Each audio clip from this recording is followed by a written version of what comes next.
Empire.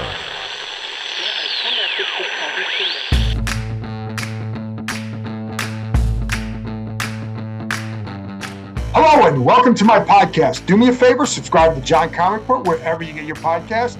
If you're watching on YouTube, you can hit that like button, hit that subscribe button. You can find us there as part of Empire Media. That's A-M-P-I-R-E, Empire Media.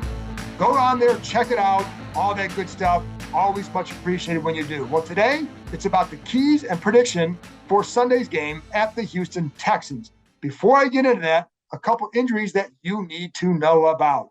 First of all, out for Sunday, linebacker Cole Holcomb, still with the foot injury. Running back J.D. McKissick, still with the neck injury. And then tight end Armani Rogers, who has a knee/ankle issue, was on the injury report during the week, but was not out there at the practice field on Friday. So it was a bad sign when I saw for Rogers, when I saw Cole Turner running some red zone pass routes. That's always a sign that you're probably going to get some action. So Turner will be the third tight end this week, along with Logan Thomas and John Bates. And I don't, is there a drop-off? I don't know. I like what Rodgers has done, but we all know what we thought Turner could do this year. So he's going to get an opportunity on Sunday. And then as far as Chase Young goes, Washington coach Ron Rivera said that they would know more about his status tomorrow, kind of give it another day to see, even if he's activated to the 53-man roster, doesn't mean he'll play on Sunday. In fact, I would say leaning definitely, I'm not expecting him at this point to play. If he does, be a little bit of a surprise. Rivera did say that if he doesn't get activated on Saturday, that by Tuesday, he would be activated. And then the big thing for him is the confidence in the knee, pushing off it when he's, just when you're engaging in contact. And that he said that the trainers have pretty much done all they can do. Now it's just a matter of Young getting comfortable with that knee. This is not about, is it healthy or not? It's not about that at all, but it's really about performing football functionality, I guess, if that's a word. But that's what they're looking for. And just, again, pushing off, engaging in 300-pound linemen, making those kind of moves at a high level with confidence. When they see that, that's when they'll put him back on the field. They've been very patient with the whole situation. And one thing that does help is I think their defensive line has done a really nice job. Listen, I think they are doing a really nice job. But the ends are doing a good job too. They're playing with good awareness for each other, playing together. And I think that's something that when Young comes back, he's going to have to definitely fit into that. That's one thing that Ron Rivera was talking about on Friday. And it's something that you see when you watch the film. There was a time earlier this year where, for example, what they were really happy about, like a guy like Daniel Wise as a tackle rushing upfield and kind of looking to his right to see what the end is doing so he can react off that. And now it's what Rivera talked about too. There are times with like Payne and Sweat where Payne's rushing upfield, get that peripheral vision with Sweat and his action. And then Payne, for example, on one time, he sees Sweat cutting inside. So Payne stays vertical to keep that, maintain that rush discipline. And that's something that this group has done very well this year compared to last year, especially. And that's something that Young's going to have to, when he gets in there, is going to have to get used to, not just him doing his own, what he needs to do, but working within the confines of that group. So just this is something else for him to have to adjust to. And is this longer? It's longer than I thought it was going to be, but that's only because you don't always know. Sometimes you get the information later in the process about what was really said or what was really going on. And I don't think it was anything other than this has been the timetable. And then you get back to this point, and while the knee is right, then it's about getting to the ability to play an actual game and not putting him out there until they feel confident he can. And again, I think that's a good thing. So there you go on all that. Now, let's get to the keys. Now, before I get to the three keys, the number one biggest key this week to me was build off that success from Monday. I was talking to a player in the locker room, and he agrees with this. If you don't go out there and beat Houston Sunday, then what did that win on Monday mean? It was just a nice win in the season, but you didn't capitalize on it. This is a chance, and they know it. This is a chance for them to change the trajectory of their season. Not like it's going to take them to a 12-5 team. They're going to win every game the rest of the way, but it certainly puts them in a different spot by winning a game like that, because now you have a chance to beat Houston. You have Atlanta coming up at home. You have a chance to get to 7-5 heading into December. and that would put them right back in the thick of things to get one of those 3 wild card playoff spots.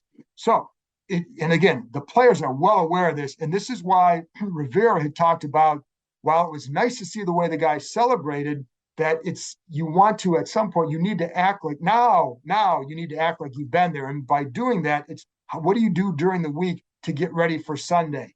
And by the way, if they win Sunday, this will be the first time they're over 500, over the 500 mark since November 22nd, 2018. That's a long time, folks. And I know you know that it's a long time, but I just thought I'd tell you even more. But anyways, so number one thing for this week is take care of business. Build on Monday's win. Make that win mean something. Otherwise, it'll just be a good upset win and otherwise kind of humdrum season. But make it mean something. You have a chance to really get some momentum. Build on it, because if you don't, then what happens, right? So anyway, let's get to key number one. Keep pounding the ball. Listen, we know the deal here, right? This is a team that has to stick to that run game. And you're not going to get 49 carries every week. That was their most in 20 years. So let's not expect that. They don't have to control the ball with the same intent as they did on Monday, knowing that the Eagles' offense was highly explosive. Houston doesn't have that kind of an offense. But that doesn't mean you just go back to throwing the ball a lot. One of the things, and again, I was talking to a player in the locker room, and they said, listen, Houston, they know that Houston's run defense is bad. And he's like, Houston, people have been gashing that team for a reason. They're not very good at defending the run. So test them on it. Just run the ball.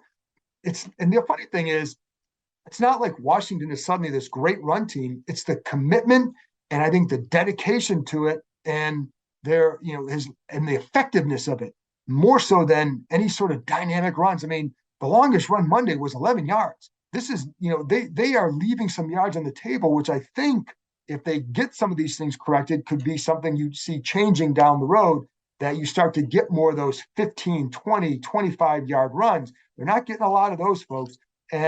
But the commitment and the efficiency of the run game is something that definitely helps. And you see, again, with Houston, they're just not very good. Outside the tackles is where they've been really hurt. And this is when I was talking to another player about this, like, why so bad on the outside? And the answer was teams just gash them. And so Houston gives up 6.46 yards per carry on runs outside the tackle. That is the most in the NFL. For the season, they have given up, let's see, what am I saying? The second most rushing yards, and they're third in number of attempts of rushing attempps. That you can run on them. That's the point. The linebackers, you don't really see them making plays. They do have some veterans on that line, Jerry Hughes, Mario Addison, but they're a little bit older. Wear them out. That's one of the things that I was talking with Charles Leno in the locker room the other day about the impact of the run game. And he was talking about, well, you get into 3rd and 1, 3rd and 3, 3rd and 4. It's a lot easier to pass protect because they don't know what's coming. But I even asked him, but when you got to 3rd and 8, it's not like it's not like Taylor Heineke was being overwhelmed. And that's an obvious pass situation. And his point was that he felt like the run game had worn down those pass rushers. So, you got some older guys on that line, wear them out, and I think you can do that with a lot of, some vertical plays, or horizontal plays as well. Get them moving side to side, get them moving all over. That's one thing that I always liked when Kyle Shanahan was coaching. You could see when they'd go no huddle, you'd see far to the right, far to the left, make them move, get them moving back and forth, tire them out, and then start punching them in the mouth. So that's something I think you can do. I also think that I'm really curious to see how Brian Robinson starts to do now. There were some runs the other day that were very close to breaking some longer runs, not just because of him. Sometimes, I pointed out something with Trey Turner in the podcast on Thursday. If you want to go back and listen to that, and there are some examples that my son Matthew put up on YouTube, so you can see some of what I'm talking about with it. And it's not to single him out, because there are others that are like that. I just felt like that was a prime example of just a little bit better footwork and leverage, and you got a 25, 30-yard run. In other words, things are there when they hit their details, then things are there to be had. And so I think that's something you need to do. And, I think with Robinson, he talked about his vision getting better. He feels like it's starting to slow down. He's being more patient. I think he also got some confidence from that game the other night. And when you start running with confidence, things are different. That he had that, what I call the FU run down inside the goal line where he's dragging guys. And he heard a lot about that from his fellas too. They're blowing him up on his phone about that run. But I think you're starting to see some confidence build for him. These are young guys who haven't done this before. Even if they've done it at a high level, even if they're in the NFL, they still need to see that they can do it. And I think the other night was a very efficient game for him. So I look for, I wouldn't be surprised if he or Gibson has a really big game running the ball because of some longer runs that they break. It's not like Houston is always giving up 10, 15 yards a carry. They do get worn down, though. And so I think you just have to be very efficient and stick with it. So I think there's going to be a little bit more balance. And that's one thing Scott Turner talked about is it's not like you can just go out there and run, have the same game plan every week. Teams are different each week, and they're going to defend you differently, what they do well, et cetera, et cetera. But it's going to start with this team first and foremost with the run. Key number 2, cross them up. And so by that, I mean, this is a defense that, first of all, they know that they can't defend the run, that they don't defend it very well. So they're going to be over-aggressive trying to stop the run.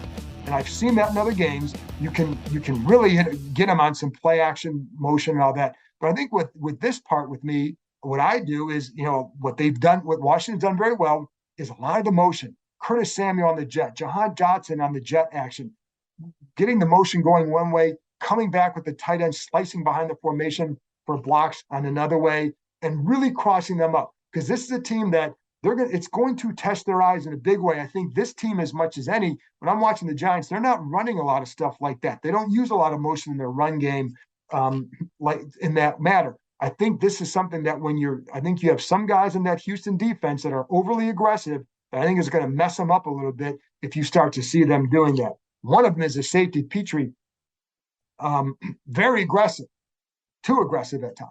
And I think they feel like he's a guy that maybe you can get him on some of these play actions to the tight ends, maybe some tight end screens. I've seen that work against this team because they are hell-bent on getting and stopping the run.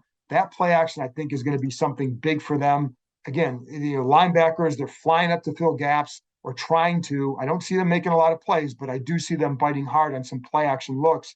And I think it's a chance for guys for these receivers to maybe have some games if you can cross them up, working with Jahan Dotson, getting open for some big plays. I think Derek Stingley, their cornerback, the rookie cornerback, not sure if he's going to play. I know missed a couple of days of practice this week, the hamstring injury. Even if he plays, you've got to test him with that. But again, it starts with crossing them up, getting their eyes all over the place, not sure what's going to hit them because I don't think they always see that. So I think it's something that they can definitely do pretty well with this group. I do, it wouldn't shock me if one of those receivers has a pretty big game with some big plays, whether it's McLaurin. I like Samuel in his variety roles. But Dotson, guy's a good receiver. Coming off a one-catch game, I certainly think he's obviously capable a lot more. The guy's really good. And so somebody's going to have a big game with that or some big plays off of that, and it's because cross them up. All right, last key, defend the middle. The one thing Houston can do, they have the running back, Damian Pierce, really good, and he's a bulldozer. He's a fun guy to watch run, a lot of power. That's what they're going to try and do. That's everything for Houston starts with him being able to run the ball. He's much better. He's really good between the tackles. He's had some runs outside the tackles, but give me some stats. 111 of his 138 runs have been between the tackles. It's about 4.3 or so between the tackles, but considering that probably a decent number of them are short yardage stuff, that's pretty good. They're going to use a lot of 3 tight ends, create some numbers disadvantages. There were some games, whether it's the Eagles or Giants, where you'd see mostly against the Eagles, who do not, obviously they don't stop the run very well either, but you get in some 8-man fronts with Houston's line because you got 3 tight ends up there, and they're just going to double team. So you've got to get them off the double teams. That means those tackles, John Allen, Deron Payne, they're good with double teams. They know how to play them. So I think that's one of the weaknesses for Houston's offensive line is the guard play. They have a good tackle, Laramie Tunsil. That's going to be a good matchup for Montez Sweat. But inside those tackles, Allen and Payne, they keep playing like they have. It's going to be hard for Houston to run inside the way they have. And Washington can always go with that 5-man front. You throw the big fella, John Ridgeway, in there, and you're doing pretty well with it. You know, you get him matched up one on, because I think what they're going to want to do is maybe with some of those double teams, you try and get into one-on-one blocking situations with those 5-man front, which again plays a little bit like a 3-4. But you get Ridgeway over the center, let him control the middle, and he plays with good vision when he does that. So I think that's a way that you can defend that as well. But it's going to be those tackles, that interior, and this defense is playing well. I think one of the big keys has been that three safety again. And a big key for that has been Bobby McCain. I think he's kind of like an unsung hero in that defensive backfield because he goes up and plays a slot now. He's a small guy, and he's not afraid to stick his nose in there and make some plays. He's got some quickness to get to the hole and again, make some plays against bigger guys. So, but I think there's been a lot of talk about St. Juste and Forrest and Cam Curl and all those guys. But Bobby McCain has been a big help for them because of his versatility. He's a former slot corner, can play up in there, but he's physical enough to help with the run as well and to fit in those gaps. And that's going to be a big key. One of the things that Houston will do, of course, off of this is play action. One thing that let's take a look at Davis Mills' numbers. When he throws off play action, he averages 8.95 yards per attempt in play action. No play action is 5.80 yards per attempt. They don't have a downfield passing game unless you're using play action. So you've got to be aware of that. Brandon Cooks can hurt you in that way. They can hurt you at times in that, but it all starts with stopping that run game.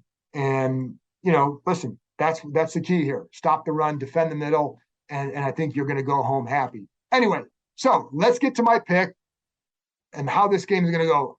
I think Washington is playing in a really good way right now, obviously coming off that win. But I like how the defense has been playing for 6 or 7 games now. Really since the second game of the year, since the third game of the year, they've done a nice job defensively. I think they're continuing to build. They have young guys who are getting better. Jamin Davis, one of them, he's now wearing the green dot. I should have mentioned him more. It's funny because one of the things that they talked about today, or Ron Rivera did, is said, I think you guys may have figured this out by now, but they were hard on him, obviously, at that first game, and Jack Del Rio was hard on him. And what they discovered is he responds very well to tough coaching. Coming up with the military background, they feel like he responded well to that. Not every player does, but he certainly has because he's played well. Wearing that green dot, which is another step for him. And I asked Rivera, is that something that it was a sign of his growth, which is obviously yes. And then the other part is this what you're hearing him talk about in meetings? What's meetings, but also what they hear him saying on the field, and what they're seeing him do on the field has given them confidence to put that green dot on him and have him call the plays. Cam Curl was doing it for the first couple of games without Cole Holcomb. The other thing is, last thing with this defense and why I think they're ascending still is the confidence that Del Rio now has to call different things or put them in different spots, and because they can handle it. So this defense is playing well. I think that's going to continue. I think Brian Robinson has maybe his best game so far as a rookie, and this team escapes with a 21-14 win over the Texans. They come back 6-5 with a home game against the Atlanta Falcons. Should be a fun time. Anyway, that's it for me. I'll be back after the game with Nikki Jhabvala of the Washington Post breaking down what happens in Houston. I will talk to you next time.